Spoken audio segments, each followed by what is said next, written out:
Coaching is a subject that has gained in popularity recently. There's even a vocation out there in the professional services space called executive coaching. People make a living out of being an executive coach, or even more broadly, a life coach. Here I'm covering the topic as an important competency for managers. It's about helping employees realize their potential and perform better by discovering their own path, unlocking capabilities and knowledge they already have in them. Hi, I'm Nikos Arsidis, CEO, management consultant, and author. This channel is devoted to raising your managerial competence, and each episode covers a core skill or competence.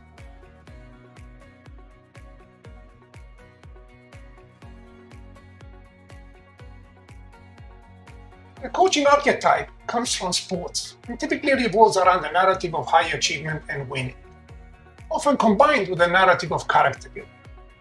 You may be familiar with the TV series Coach Carter, where the central character, Ken Carter, played by Samuel Jackson, turns a group of unruly basketball players into a winning team.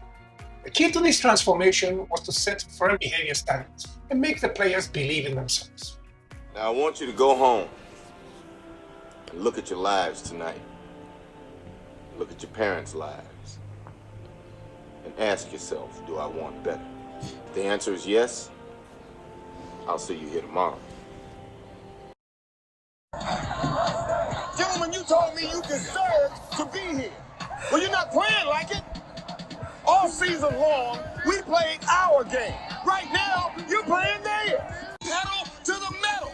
We run the ball. We pressure the ball. And most importantly, we control the tempo of the game. All right, hands in. All right, take control of this game. Who's going to win this game? 1, 2, 3, win! Let's go.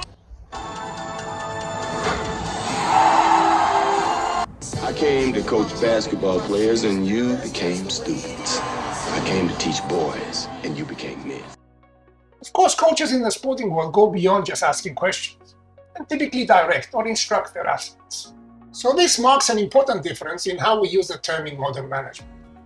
In the business world, coaching has come to encompass more facilitative and supportive styles of leading, as we've moved towards an empowering and enabling philosophy of management and away from command and control.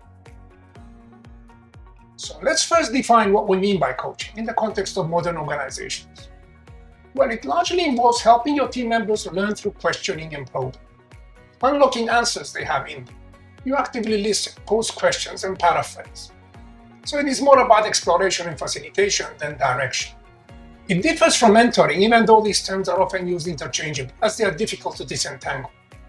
And that is natural, as they are complementary modes of learning and development.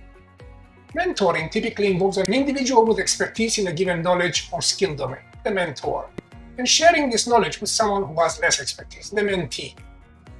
So it tends to be more directive and prescriptive, as exemplified by master-apprentice traditions throughout history and across cultures.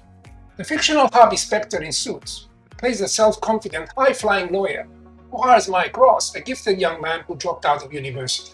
Harvey and Mike develop a strong bond, somewhat akin to a father-son relationship, as Harvey helps his young mentee navigate the complex world of corporate law.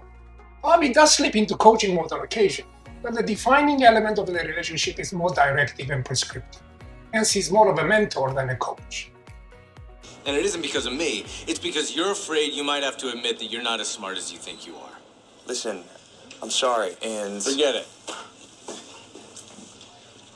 When I first started, Jessica wrote me so hard, I quit once a month. I just told you what you needed to hear. One model that I found useful for effective coaching is GROW. G-R-O-W.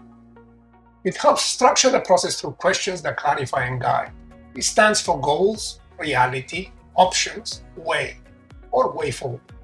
So let's first take goals that are our broad aims and aspirations. When setting them, we need to make them SMART, an acronym that stands for specific, measurable, achievable, relevant, and time-bound. I have a separate episode on goals, so I shall not get into too much detail here. For now, the key point is that broad, vague, and non-specific goals that are not time-bound are no more than wishful thinking, not likely to lead anywhere. There's a famous quote by Antoine de Saint-Exupéry, author of The Little Prince, that goes, "A goal without a plan is just a wish." The second step after setting goals is to assess the current reality.